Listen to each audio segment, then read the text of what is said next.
Good evening, ladies and gentlemen. Welcome to Discussing Dynamo, your home for Houston Dynamo FC news, updates, and matchday discussions. My name is Neward, and I'll be your host this evening.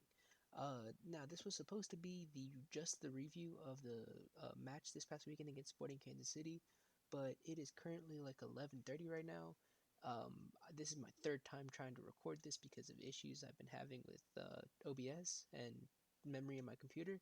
So, because of the time constraint and everything, we are going to go ahead and this is going to be the review for Kansas City and the preview for tomorrow's match. Well, I can still say tomorrow's match against St. Louis for the second leg of the Concacaf Champions Cup. So, without delay, let's go ahead and get started. This past weekend was the home opener for the MLS 2024 season. It was a home opener for Shell Stadium for 2024 in general. I was fortunate enough to be there with my loving wife, and I mean it was a very fun environment. El Batallon was going crazy. The fans were going, crazy. It was a pretty packed stadium. Definitely the largest crowd I've seen in person. I haven't had a chance to go to a lot of games, but I think final tally was somewhere in the 18,000s. So very, very, very, very fun stadium, very, very, very fun environment, and a very, very fun game to watch. Unfortunately, we weren't able to come away with a win, so we ended up with a tying 1-1. But we'll take a point. It's no big loss, no loss at all. Actually, it was a tie. That's how that works. So with that, we're going to go ahead and jump over to Twitter to go ahead and take a look at the lineups, and then we'll do a quick summary of the game and my thoughts on how each player performed. So to start off with our lineup, we had Clark in goal, Mikhail and Sviatchenko on the right in front of him. We had Schmidt, Artur, and Dorsey to complete our defensive backfield back line. Reigns and Kediskia in the midfield, kind of playing with Artur. Smith and Kovalchik on the wings, and then Aliyu up at front. Kansas City had Malia in the goal, Fontes and Rosero, and then Leibold, however you pronounce his name, Radoja Davis, Tommy, and then Walter, Saloy, Polito, and then Russell. So this is the exact same lineup that they used in the Western Conference semifinals last year in the playoffs, except instead of Tommy, they had Kenda. So that was just something interesting I noticed, was that this was literally copy and paste the exact same lineup. So this was the team coming at us that came at us when we beat them 1-0. And you could kind of see that there was a little bit of, I don't know if you want to call it, you can call it no love loss. I mean, it was very, very aggressive, very, very physical game, I should say. Um, to kind of summarize how we played, I mean, aggressive is basically the way we played. We were very aggressive on attack, very aggressive on defense. Um, the at one point, Dorsey was so far up that he was in front of Fiachenko in the wing, which I mean is kind of where he what he normally does in the offensive pushes and attacks. Anyways, he's just that wing back that he just takes off and he's able to play in the wing, and then he's able to come back in time to still not be missing from that back line. So it was really fun to see that in person. You see it on TV and it's like, okay, there's Dorsey on the wing, but then you see it in person, it's like, oh, there's Dorsey on the wing. That's our right back up here in the box.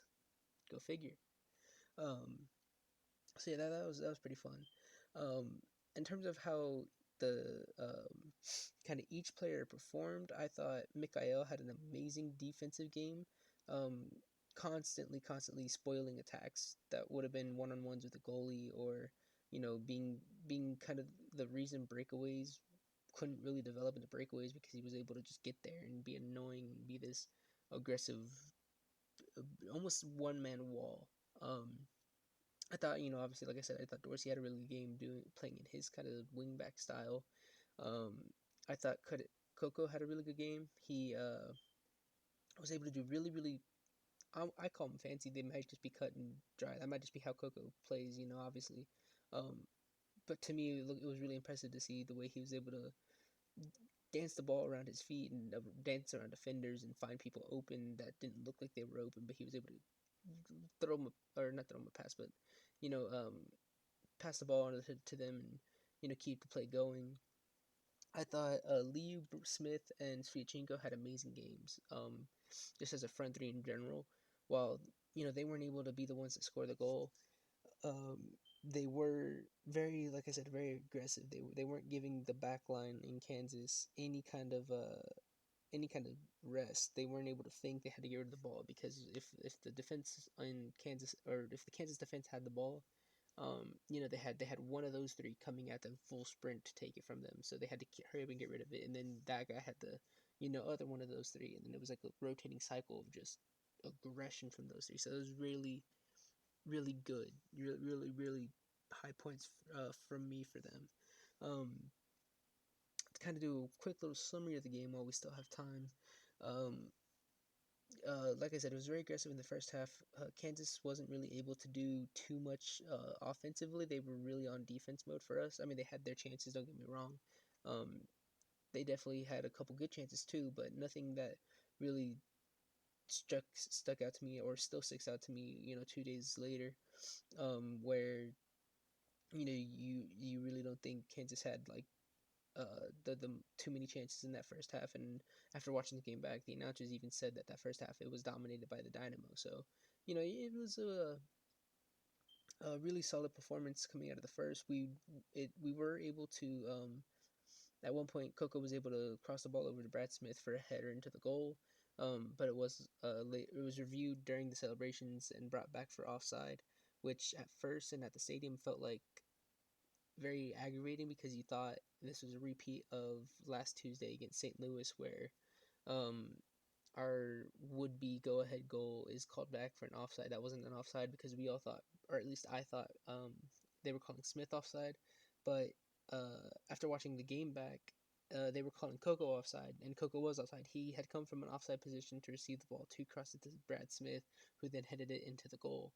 Now, the frustrating part of this is that there was time between Coco receiving the ball and his cross for them to bring the flag up, but it was, and I've learned from watching other games this weekend that the referee organization, has laid down, or laid down standard that this year they want referees to let offside plays and let plays kind of finish, let the play out, and then go back and correct with an offside call if they need to. So this is going to be happening a lot this year, both to us and to other teams. Is we're going to get a lot of goals or offside calls that are called back, and plays are going to be doing weird. It's going to be a very weird flow with offsides this year, because of that standard. Which, having that in mind, okay, now we need to know to, if we score a goal, keep an eye out. We might be not getting that back. But yeah, that was really the, I guess, highlight and low light of the first half for us. Other than that, we had a pretty solid both offensive and defensive half. I will say after that, that happened in the 42nd minute, I believe, and for the last 3 minutes and then the 1 minute extra time, we were on defense mode because we couldn't really get our heads back on after the gut punch that is having your goal taken away. Um, it wasn't quite as bad as it was in St. Louis, where Steve Clark had to like have the ball and kind of calm everyone down and tell everyone to relax. Everyone is able to kind of resolve the issue themselves, but it was still super noticeable because immediately after that, Kansas City was able to be on the attack, and we were playing a lot more in our half and in our box. In the second half, it was a little bit more of that, except that it felt more like Kansas City was just able to be more aggressive, less we were in our own heads too much. Um, they were just able to find chances and find lanes to get into. And it did lead to them scoring a goal, and the goal was very frustrating defensively, I should say. It was the one point in the game where it actually felt like we had a defensive collapse, because Tommy was able to just run across the box at a diagonal, running towards our right back, um, and he had, I want to say it was Dorsey, Reigns, I think Mikhail and Artur. I'm not sure who what for, but he had four Dynamo players around him, and they kind of just gave him a little police escort right into the box for him to shoot it between someone's legs and into the goal.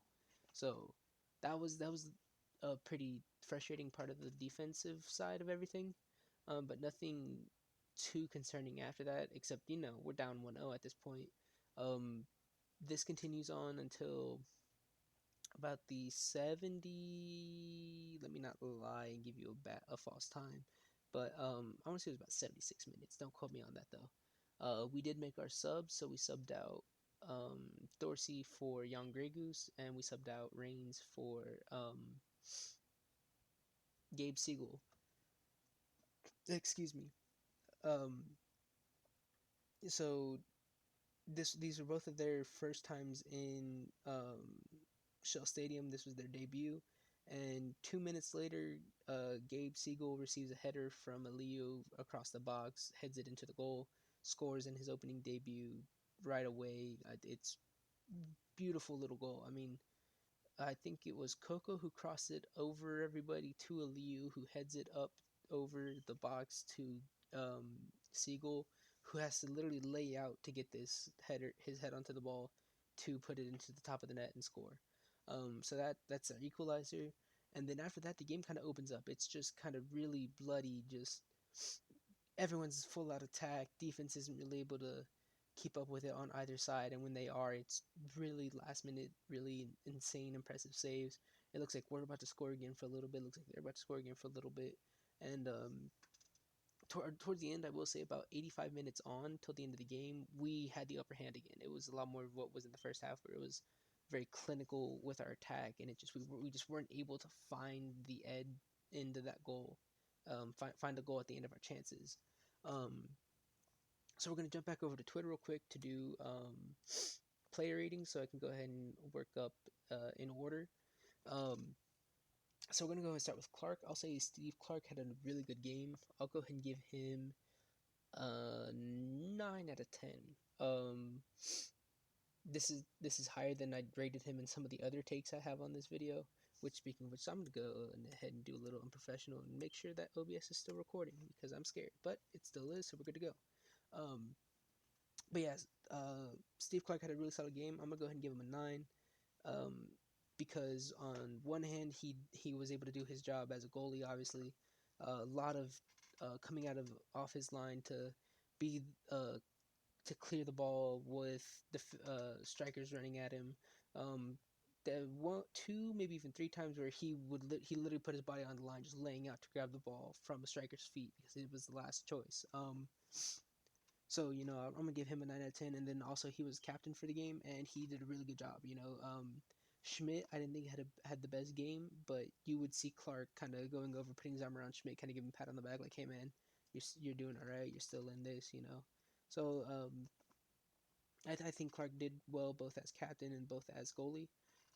Mikhail, I think, had a fantastic game. I'm gonna give him a 10 out of 10. Um, if it wasn't Clark coming in to save the goal last minute, it was Mikhail just coming out of nowhere for a clearance or last minute challenge. Really, really good, solid defensive play out of Mikhail. Sviachenko, I think, had an okay game. I'm gonna give him a little bit lower. I'll give him a 7. Schmidt, like I said, I don't think he had the best game. I think he was a little bit lost sometimes on defensive transitions. So I'm gonna give him. I'll give him like a 6, a high 6 though. Like if we were gonna do decimals, I'd say like a 6.8. But just because I don't think he did well enough to get that 7. So I'm gonna give him a 6, but a very respectable, um, good 6. Dorsey on the other side, I'm gonna give him an 8. As a defensive position, I think I'd say he probably did a 7. He was there, he was doing his job. But the reason I'm going to go ahead and give him an 8 is because of that aggression he showed, where he's able to get up there to the front of the pitch and be a presence in the offense, and then be able to get back through transition fast enough that he's not missed in the back line. So because of that, the fact that he's able to be as aggressive as he is, and then be able to get back and not he's not punishing the rest of the team for his aggression, I'm going to go ahead and give that an 8. And that might just be entertainment value because it was very fun to see in person. Artur, I'm going to give him a 7. I think he had a good game, especially defensively. I think he had a good game. Not really too many last minute clearances, but really solid in the midfield. He's able to cut through a lot of transitions and kind of stop attacks as they were happening or as they were forming. And then offensively, he didn't really do too much to stand out, but offensively, no one really did. Obviously, no one's scoring goals other than Siegel. But I'm gonna give Artur a 7. That was a pretty okay, good, solid performance from him. Reigns, kind of the same thing. I'm gonna give him a 7. Kind of the other side of the coin from Artur. He did a really, really solid. He did his job offensively. He was there to receive passes. He made passes. He was he was able to have a couple good defensive plays. He was everything you would want out of a midfielder, especially being 18. You know, he did a pretty good job. I don't know if he's actually 18. I haven't double checked that, but I heard it on the what would it be? The not announcement. What's the word? Announcer. There we go. I heard the announcer mention that he was 18, and I'm pretty sure I read somewhere that he was, but I just haven't actually gone somewhere to double check that my claim now. So probably should have done that, but moving on. Coco, I think he had a standout game. I'm gonna give him a 10 out of 10 as well, same as Mikael. He was the team's man of the match, and it was well earned. Um, you know, he was able to keep the ball dancing in between his feet, keep the ball dancing around everybody, dance himself through some defenders, keep the ball crossing into Dorsey. I mean, it was really good. Really good performance out of Coco. Kalchik, I'm gonna give him a 9 out of 10, and I'm gonna do the same for Smith and Aliyu because those three were just so aggressive, keeping the defenders on their toes, whether or not they had the ball or not. Like if the defenders or if the backline in Kansas had the ball, it was I don't think I've said this yet. I may have already said this in this take, but I mean it was insane to see how they were like rotating through each other to make sure that they were not able to think for a second the Kansas City backline. So for that, I'm gonna go ahead and give him a 9. It was really nice. Um, excuse me again. Excuse me. Um, Ben Olsen, I'm gonna go ahead and give 10 out of 10. I think he handled the team really well. He put the best lineup that he could have, and then obviously the subs that he chose paid off fantastic. As you know, Siegel was able to come in and score, and Grey Goose was able to hold the back line down after Dorsey came out. The subs, Siegel and Stairs, I'm going to give Grey Goose a solid 7. He was able to hold the back line really well, which is, you know, he's, I believe, a midfielder by trade. So being able to come into the back line and just, you know, keep everything shut down defensively after his entrance was really good. And then Siegel being able to come in and score. And then he actually showed a lot of promise in the forward, which we'll talk about in a little bit when we're talking about our what I'm thinking the lineup should look like or could look like coming into St. Louis again. Um, but yeah, I'm gonna go ahead and give Siegel a 9 out of 10 as well, which is definitely boosted by that goal. I mean, no goal, probably gonna give him an 8. With goal, definitely want to give him a 9. He did really well, especially for his debut and everything.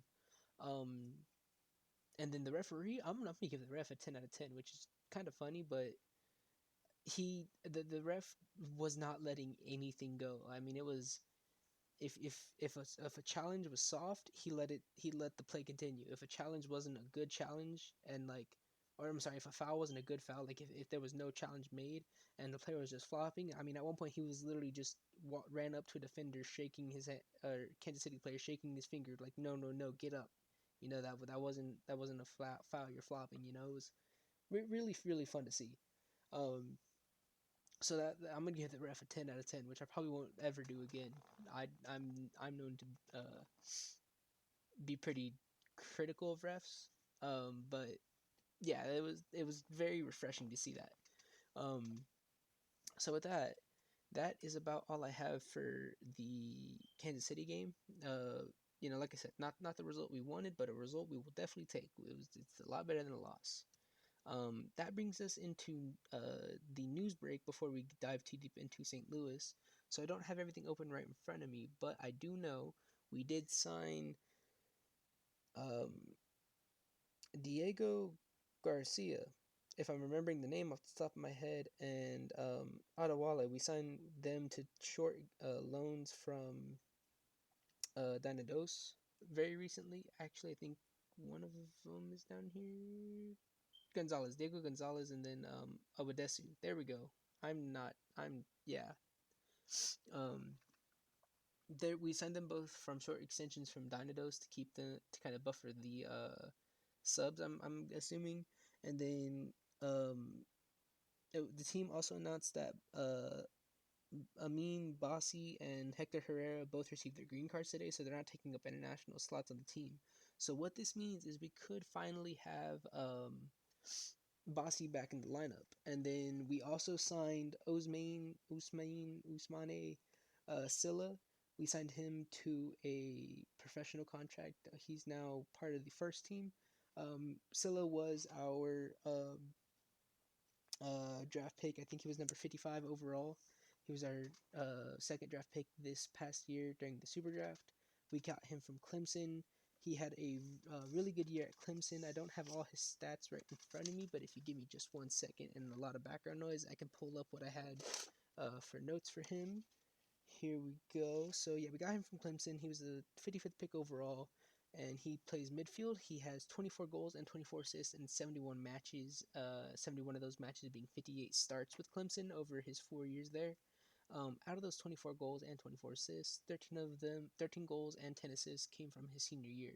So we got him at an uptick in his career. He's doing pretty well for himself.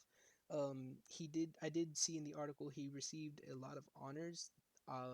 My dumb self did not think to write any of them down, but I know he's won all ACC first teams. Um, I know he has I know he got the Mac Herman, I believe is the name of the award, the college award. It's the most prestigious award that NCAA awards to men and women in soccer. So we have a good player coming into our midfield here in the professional sense. And I think he was part of Dynados, or I don't know what is the significance of freshly signing him. Um, if I wish I could tell you, so I don't sound so ignorant on the topic right now, but I'm just giving you what I can. Um, so yeah, we have Silla coming into the midfield. We have Bossy back, and then it during the training videos today, we saw Escobar came back, at least for training, from his recent leg injury that kept him out of the St. Louis and then the Sporting Kansas City games. So with that, we're going to go ahead and move into discussing the upcoming game against St. Louis, which will be at home. This is, like I said, the second leg of the Concacaf Champions Cup. Our magic number here is 1. We need 1 win, or we need 1 goal, and keep them to a clean sheet, and we move on. Um, because of the away game rule or away goal rule, if we score 2 and they score 1, if we match their score, then we're going straight into penalties. And then after that, I mean, we have to beat if they score, we have to beat them by 2. Other than that, we're probably not moving on. I'm sorry. Other than that, we're not moving on, except for obviously 2-1, because then we go into pens. Um, so that's kind of what's at stake. I think we can do it. I really do. I'm not too concerned whatsoever about how we're gonna how it's gonna be.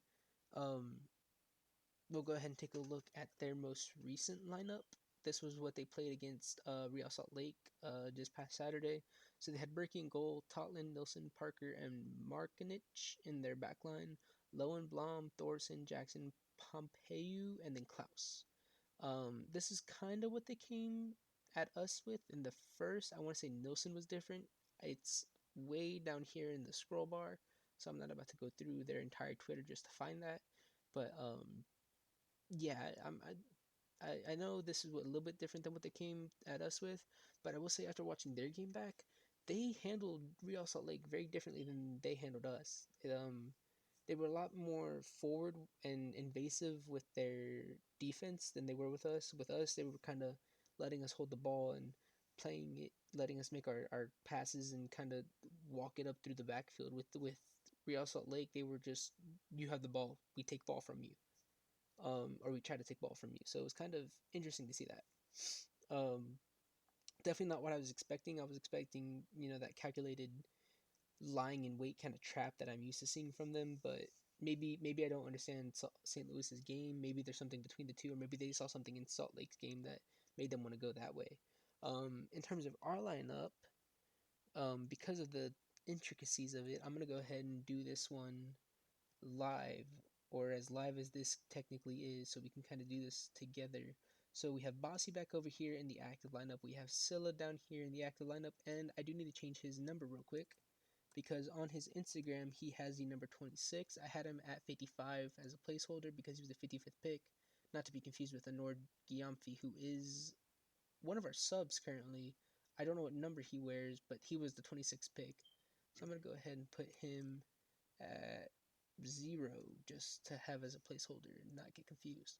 So we have Silla available, we have Grey Goose, who's probably going to start on the bench, we have Bossy available, we have Stairs still. Bartlow is MIA. I have not heard anything about him. I don't know where he's at right now.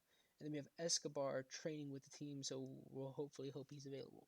So with that, we're gonna go ahead and start from the back and work our way up. So yeah, I want Clark in goal against St. Louis. Mikhail, I would definitely want there.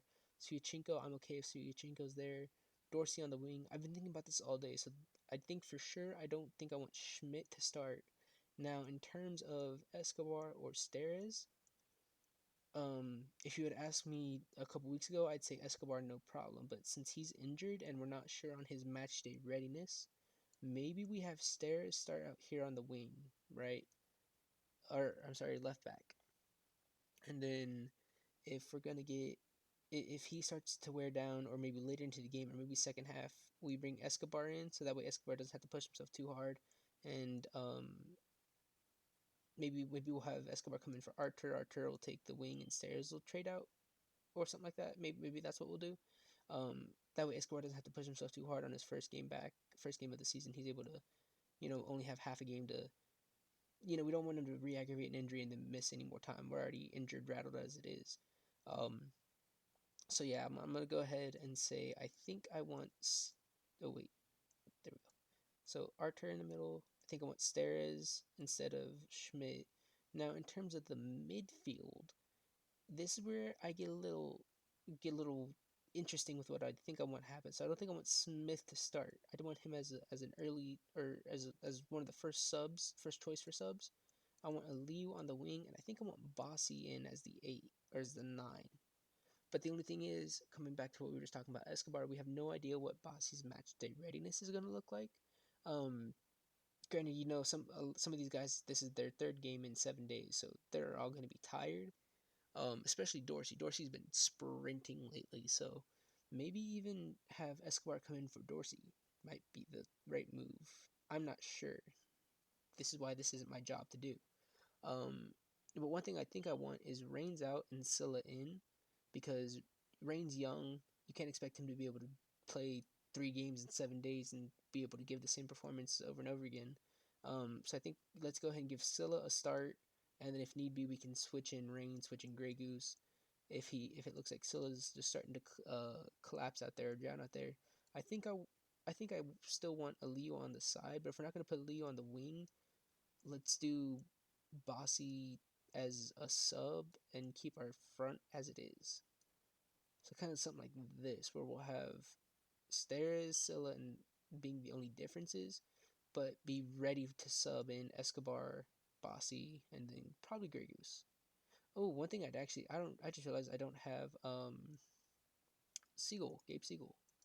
That was something else I had thought about today. Thank you, Brain, for pointing that back out to me. So yeah, we're gonna have. I think maybe let's have Siegel in the front. Let's have Aliu on the wing, and then Bossy maybe in for Siegel later in the game, or um, sorry, yeah. So Bossy in for Siegel later in the game, or Bossy in to start, because we can get Bossy in front of the home crowd, and then have Siegel in for a sub for Bossy maybe. Because I'm okay. I'm okay with Bossy being a 9. I think I've seen it before. It's something I'm comfortable with. Even if he's not a true 9 because he's technically a midfielder, I'm okay with Bossy being our 9. He's able to finish the job if it needs to get finished. Yeah, I'm gonna go ahead and say this is what I think is gonna be our starting lineup, because I feel like they'll have Bossy more than likely as our starting 9. I don't think they'll give Siegel the start after one good showing him, but they'll probably be rotating him soon. If not, they might do it Tuesday. But yeah, so this is what I'm thinking. I think we're gonna have Clark in goal, Mikhail, Suyachenko, Steres, Artur, Dorsey, Scylla, and then Karskia, Scylla instead of Reigns, Steres instead of Schmidt, Aliu on the wing instead of Smith, Kowalczyk on the wing, and then Bossy to start with Siegel and Smith, probably looking at frontline subs. Excuse me, Reigns and Grey Goose as midline subs, and then Escobar, and then probably Schmidt as backline subs. Probably Escobar before Schmidt. I don't know if yeah. So that's what I'm thinking for our Excuse me, I'm about to sneeze. No, I'm not. No, I'm not. So something in our starting lineup is going to be. Um, Now, in terms of score predictions, I think we're going to get away with 1-0. I think that's probably going to be our score. Um, I'm gonna go ahead and guess Bossy's gonna do it. I think Bossy's gonna get us 1 goal, and then it's gonna be Alamo situation. Everybody's got to die on the ball. We cannot let them score if we get that 1 point. I know it'd probably be more beneficial, more a little bit more easier breath if we can get 2 goals. And I'm not saying we stop trying for 2 goals, but I think if we can get that 1 goal, especially if it's a second half goal, it's all hands on deck. Everyone defend, defend, defend. If we get a first half goal, by all means, go for a second, but don't overextend. Don't do anything stupid. This is St. Louis. They're just still a counterattacking team, so we still need to come at them smart, calm, kind of like we did in the first game, but not make, not have the same result, obviously, as the first game. But other than that, I think that is all I really have for today. So, thank you very much for watching. I know this was kind of unorganized, kind of a little bit more fun on my end. I'm not gonna lie, it's a bit more fun to do this without having all my thoughts in a line in my head and really just be able to talk and share exactly what I'm thinking as I'm thinking it. So if you liked what you saw today, please be sure to like and subscribe. Leave a comment down below. Go ahead and follow me on Twitter or X or whatever you want to call it at Discuss Dynamo. Um, I'm a bit more interactive on there, a bit more able to kind of give live thoughts, especially during games. I'm able to post reactions to goals or bad calls or whatever. I'm reposting news that I find a little bit more. Um, so yeah, thank you very much for your time and for watching, and I'll see you all in the next one.